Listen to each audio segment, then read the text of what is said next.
Većina moje familije je pobijena, odvedena u logor, Omarska, Trnopolje. Nema tragova da su živi. Međutim, jedan stric iz starog Majdana, on je doveden ovdje u Sasinu i ubijen. Sin od drugog strica, on je na jedan zvjerski način, i to od svoga komšije, ubijen. Vezan je na traktor lancima i vučen je po, mi kažemo čaršija, po trgu.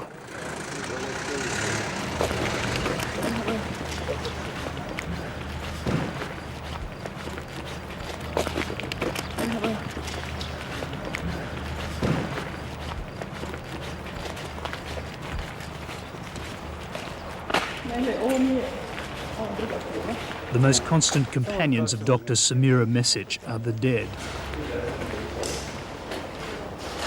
She is literally digging up evidence of genocide.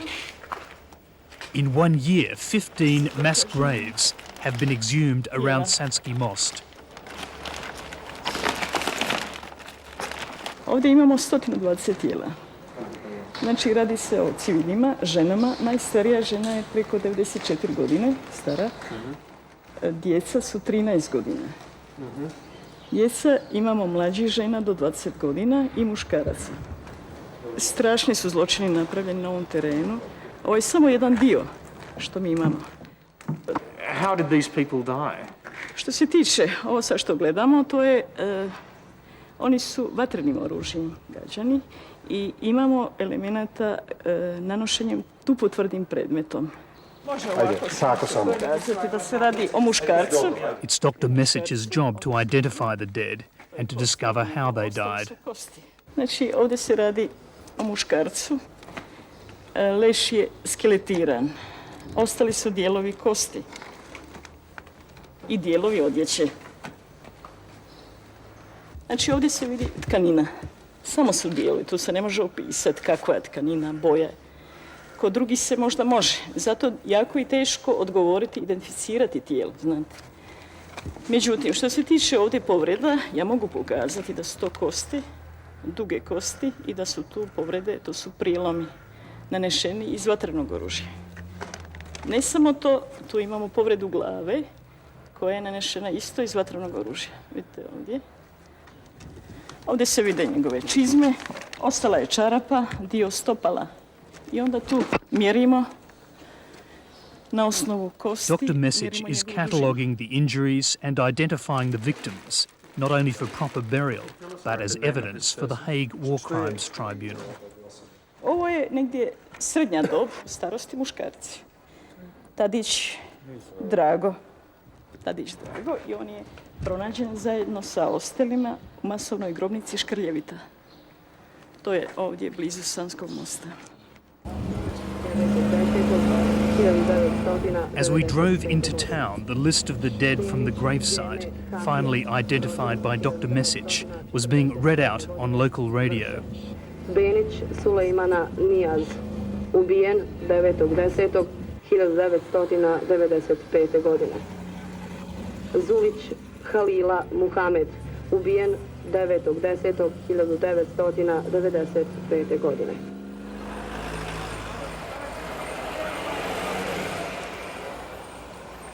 In Sanski Most, these lists have been broadcast regularly since work began to find the missing. The people here consider themselves survivors. Many of them only know each other because they met in the concentration camps of Omaska, Manjača, Keraterm and Trinopoli, all in nearby towns.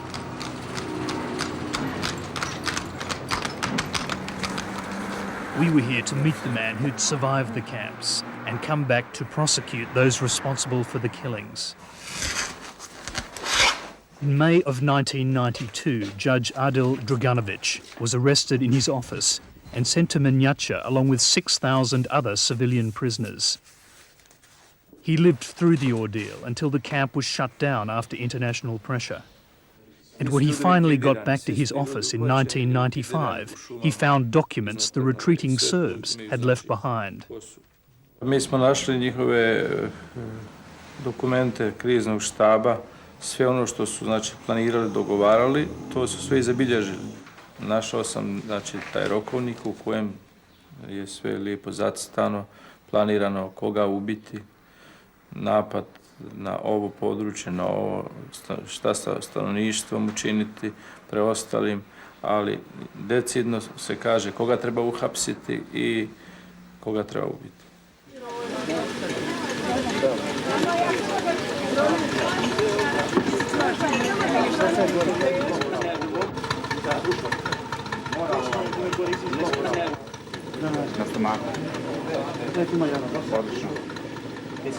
Using the documents and accounts of eyewitnesses, Judge Draganovic has overseen the exhumation of more than 700 bodies from secret grave sites like this one at Lanište.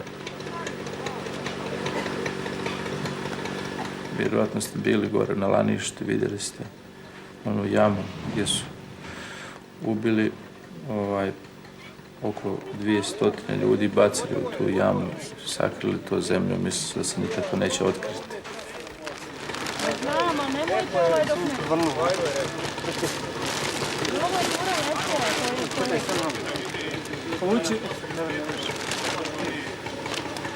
Okreni onako kako to... Investigators from The Hague assess the evidence and use it in indictments against men like the recently deceased Simo Drljača, the Prijedor police chief, whom the judge grew up with. Jesam, Simo Drljača je ovdje rođen u Sanskom mostu, ovdje je živio i zajedno smo studirali u Sarajevu i izvanredno smo se poznavali. Međutim, pokazao se kao jedan okrutni zločinac, jer je kao najodgovorniji čovjek policije odgovoran za likvidacije nekoliko hiljada prijedočana Bošnjaka i Hrvata. Many of the people in Sanski Most are refugees from Prijedor, only 30 kilometres north, and the town with the highest concentration of indicted war criminals in Bosnia. Omarska concentration camp is only a few kilometers from Prijedor town, near a little village called Omarska. The people who were in charge of that camp are still in the area. The same people who directed the atrocities during the war, who were responsible for the atrocities during the war, are still in charge or influencing the political events in the area, in the region.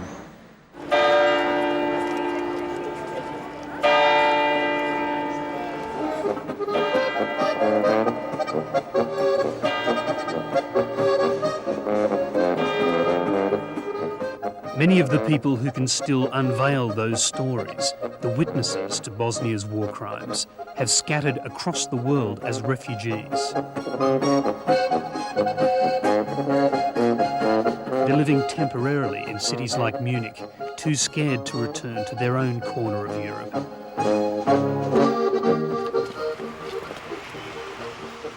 Germany has taken more than 350,000 Bosnian refugees. Kad ste vi otišli tamo iz... Mrs. Sabiha Tukanovic is a survivor of the Omarska concentration camp. She will be a witness at the Hague war crimes trials of the men from Prijedor who ran the camp. Her husband was at Omarska too, and in those days the couple were separated from their children, who were imprisoned by the Serbs in another camp. They are Muslims from the town of Kozarac, and before the war they considered themselves well off. Imali smo 2 velike kuće, još plus jednu što smo napravili za unuku malu. Ova velika kuća što je bila na 2 kata, plus dole restoran, kuhinja. Imali smo 3 kola u svom dvorištu. Da smo faktički sve svojih 30 godina braka, ja i on što smo radili, zarađivali, štedili, da smo to sve ostavili. In July 1992, the Tukanovics were taken to Omarska camp to join thousands of other Muslims imprisoned there. The old iron mine is infamous for the brutality of its guards, who were under the direction of their chief, Simo Drljača. Da nemaju oni svjedoka. Međutim, izvede iz bijele kuće, izbaci. Od 7 do pola 8 navečer. Svako večer je išao jedan mali kamionić, žute boje, koji je vozio, kad se ide prema separaciji, prema pruzi, onda je išao lijevo. Mi smo ga pratili. On je tamo vozio te mrtvace. Mi smo mogli da vidimo, mi žene koje smo gledali kroz prozor, što uspijemo da vidimo, glave, ruke, noge, da vise dole. To su sve bili mrtvaci. Oni su njih izmučili. Možda je neko od njih i bio čak i živ, nije još ni umro, ali on je jedan preko drugog nabacao. Bilo ih je svako. Da je samo pregledati sad Omarsku, pa koliko bi se našlo grobnica naših ljudi i okolicu Omarske. Jer samo navečer neki prosječno 10 neke vozito, a Bog zna koliko ih je vožena navečer u tom kombiju.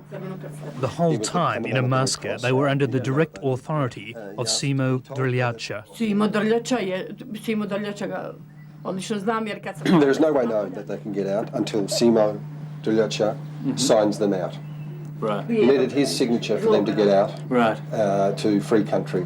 Ja mislim dok se god oni ne privedu u Hag i dok se njima ne bude sudilo i ono što su radili i svjesno i nesvjesno, dok ne budu odgovarali za to, mi ne možemo se vratiti tamo.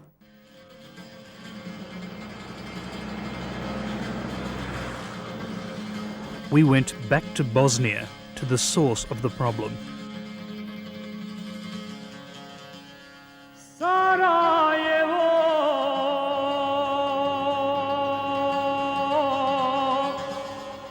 In Sarajevo, we sought out the man who's been one of the strongest advocates behind the scenes for the arrest of war criminals. And on the eve of his departure, as the second most powerful UN official in Bosnia, we spoke to Michael Steiner.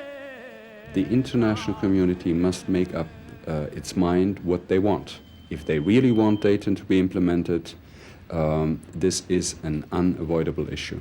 We assume there are contingency plans to arrest these people. This had been thought about. I don't want to go in the details. I don't think that would be wise. I'm convinced it can be done. It's a question of the political will. That political will is about to be tested again after the intense reaction to the shooting of Simo Drljača. For the main targets, the real leaders of Republika Srpska, the indicted war criminals Karadzic and Mladic, will now be much more heavily protected. In the meantime, the people of the Bosnian diaspora are returning to a fractured country where the promises of Dayton are not being fulfilled. Sulejmani Munevera. Mujkić Senija. Again, the lists of people, this time of the living, Omerović Izudin. followed by the intense relief of the displaced to be back amongst their families. Kako vam je familija? 15-year-old Rafiq Shaban is reunited with his father, Mustafa.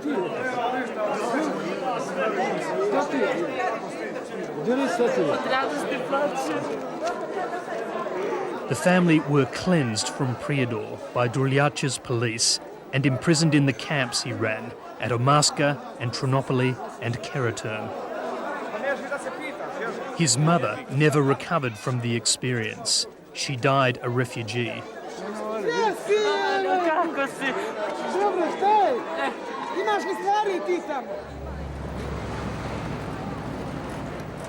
They gave us an address in the destroyed outskirts of Sarajevo. Out past the old front line that divided the western sector of the city.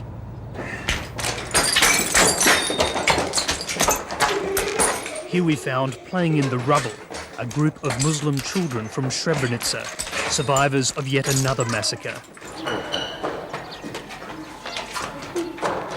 And like so many others, unable to return to their city.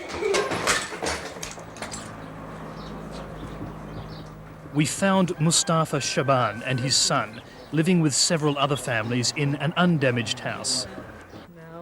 It had survived unscathed because it was behind the Serb lines and owned by a Serb who'd left with her own people, fearing reprisals if she stayed. Ovo mi je, vidiš, ja kad sam izašao iz Prijedora, ja sam izašao sa 5 člana. A vidiš, sad sam ostao sa 3. Žena mi je umrla, punica mi je umrla tamo. Da. Gdje? U Makedoniji. Makedoniji, ja. Što je ona vidjela, to da ne govorim ja nikako. Ubijanje i to, i gdje ženi srce oslabilo je. Yet Mustafa told us he'd been reborn when his son came back because the boy represented a new life for his people. Treba da kažem, ova zemlja sad ima potrebu sa ljudi koji imaju veću školu. Ima potrebu za te ljude. Zato što mnogi su poginuli koji su imali veću školu, koji su bili, na primjer, direktori, profesori razni, koji su bili sa školom. Želio bih sad da završim gimnaziju, želio bih da budem što veću, da imam školu. Jer on je dobro malo prije rekao, jer dosta profesora, dosta inženjera, dosta ti, mislim, funkcionera da su poginuli. Ja govorim za Prijedor. Najviše su te tamo nastradali ti ljudi. Policajci, kriminalci, ovi koji su bili u kriminalnoj službi, inženjeri, doktori, profesori i tako. We asked Mustafa if he'd ever be prepared to go back to Prijedor. Mi sad ja nemam gdje da se vratim. Gdje ću da se vratim? Srušeno. Pa srušeno je, normalno da je srušeno. You have a number of participants in the crimes, and you have villages also around Prijedor where, and that's most frightening, many of the population have taken part, where it's not just some representatives, but where in some way everybody was involved in these crimes.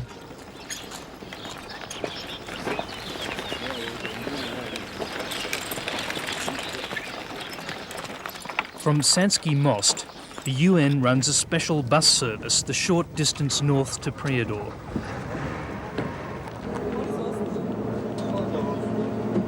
A few Muslim refugees from the town, overwhelmingly women, take the trip to visit relatives. Plainly afraid to make themselves conspicuous, none of the women on the bus would talk to us.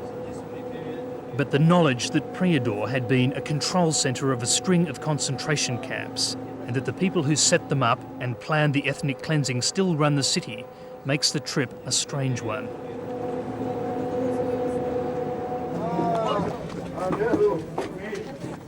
I felt sympathy for the women scurrying into town with their heads down. From the Hotel Prijedor, we began calling the city's bosses to seek interviews. Dobar dan, doktora Kovačevića, molim vas, direktora. By now, Simo Druljača held no official posts, though he reputedly headed a local mafia. Dobar dan, da li je ured doktora Kovačevića? We decided the best way to find him would be through his friend, Dr. Milan Kovačević, the hospital director who has now become the first indicted war criminal to be arrested by NATO troops. We were told he was out of town, and when we informed the police we planned to film in the nearby town of Kozarac, we suddenly drew the attention of Serbian state security. We're in a bit of strife here. What's happened? Well, we just got a grilling from the state security guy. He doesn't want us to film in Kozarac. In fact, he says we can't film in Kozarac unless we get permission from Pale, from the Minister of Information, which we can't get. Well, he's probably rung them already. He's probably rung them.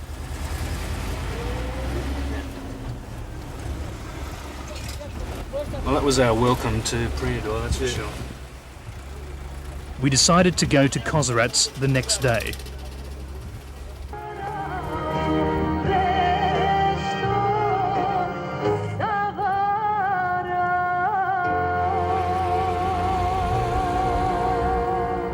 Srpski radio. The Turkmenovich family in Munich had drawn us a map to their house in Kozarac. But we soon realised there wouldn't be much left to see.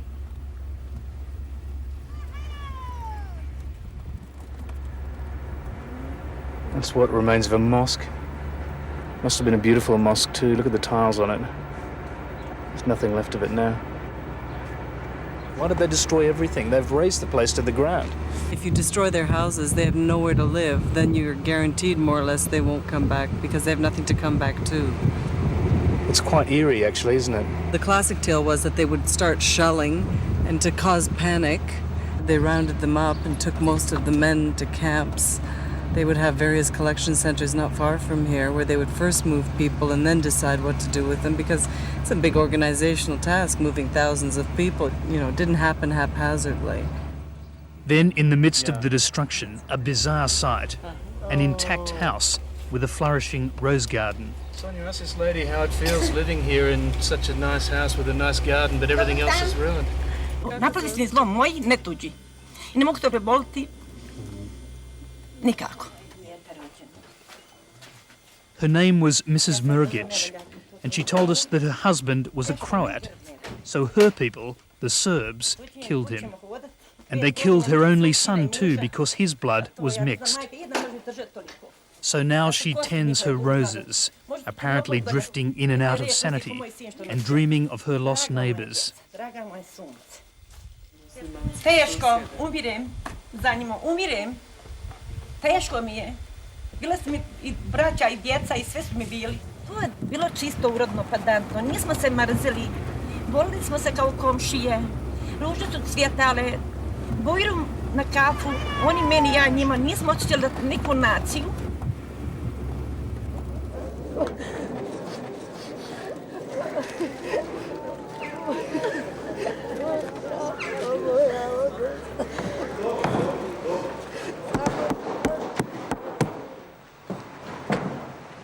In Sanski Most, it was time to bury the dead. The people here say they still can't believe that this could have happened in Europe on the eve of the 21st century, or that the worst murderers could still be living free a short drive from here. And I find myself wondering if I were burying my wife, or my children, or my parents, or my sisters here today, or if these were my friends or my neighbours, if they had been dragged from their homes like many of these people in the middle of the night and slaughtered and thrown into a lonely pit, and I had survived. And I know deep down that there can be no peace here without justice, for without justice, the living will surely seek revenge.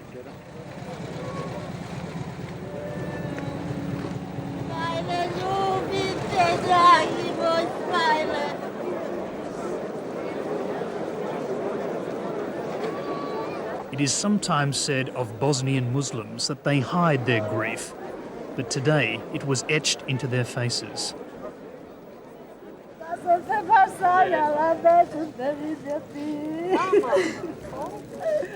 But even here, there were signs of the divisions that destroyed the old Bosnia. The black-draped coffins of the Catholic Croats were kept apart from the green-covered Muslim coffins, although they'd been together in death and were unearthed from the same pit. And I recalled what the pathologist Dr. Mesic had said when we asked her the religion of one of the dead. To me, this is just a man.